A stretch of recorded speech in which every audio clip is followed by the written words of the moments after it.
Grabe ang putik.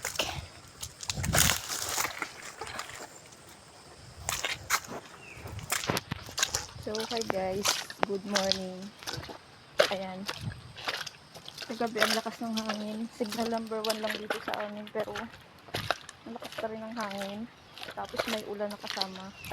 Kaya, ngayon pupunta kami dun sa aming tanim na sitaw. Dahil yan ay bumubuko na. May mga bunga na. So, bibisitahin namin. Sayang naman pag naapektuhan ng hangin.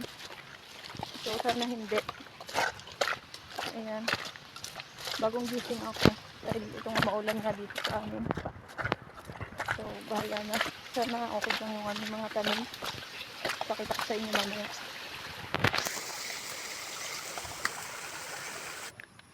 Ayan, mabuti na lang at matibay pa rin talaga yung kapit natin kay Lord. So, wala namang nasira. Thank you, Lord. Ayan, ganito na po yung aming sitaw. Tapos meron unti-unti na po siyang bumubunga. Ayan. Ito. Ayan, sobrang thank you, Lord.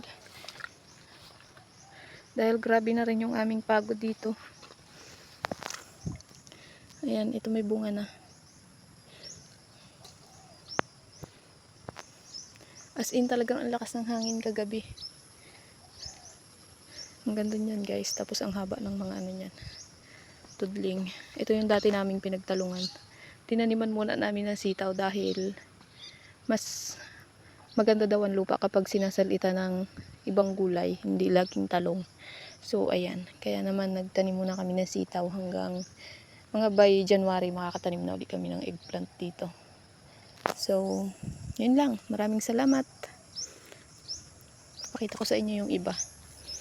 Ayan, tingnan nyo guys. Kabulaklakan niya ngayon. Kaya kagabi talaga hindi kami makatulog ni Mister. Dahil sabi namin baka nga mahalit ng hangin. Mabunot. Ay sobrang lakas talaga ng hangin kagabi. As in nasipol. Ayun, meron pala ditong naapektuhan. Ito. My God, nalaglag yung ano, palapa, napatid. Sayang. Ito, tanggalin muna natin.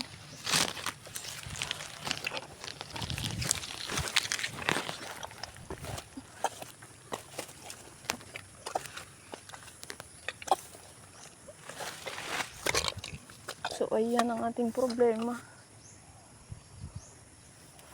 Nalaglagan ng